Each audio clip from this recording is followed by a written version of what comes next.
လိုင်းသာယာမြို့ရဲ့ဆက်ယုံလှုပ်ယုံတန်းတွေကြားရခိုင်ရိုးလေးလမ်းမထက်မှာငါတို့ဘဝတွေတိဆောက်ထားပင်လေပြင်းကလေနူအေးကိုလွမ်းဆိုရင်းနဲ့ပဲဒီမျိုးပြရဲ့မိခုံငွေချအတင်းကယုံငံစေ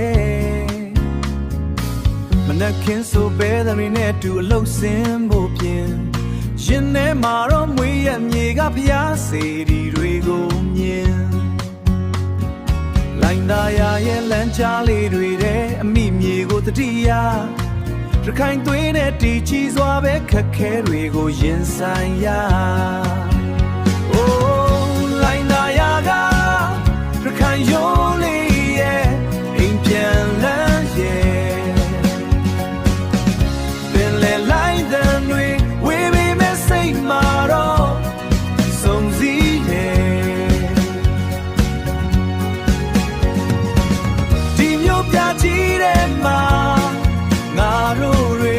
ပျော်အောင်နေရင်လည်းပဲရိုးရာချေမှုအလားတရားတွေကို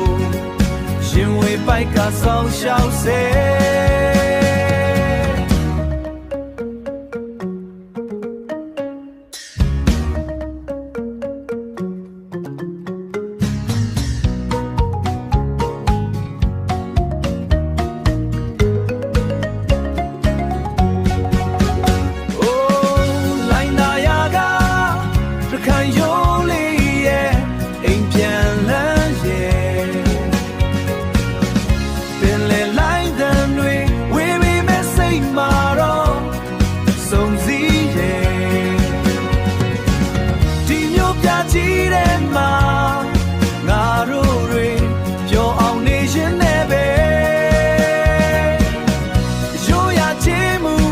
တရားတွေကို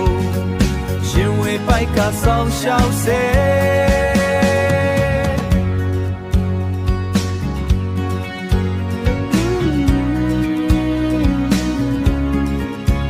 ဘယ်လောက်ပဲဝေးဝေးတခိုင်ရိုးလေးကမြတ်တာတွေနဲ့လိုင်းသာယာရဲ့ညနေခင်းမှာအမောတွေပြေပြောက်စေ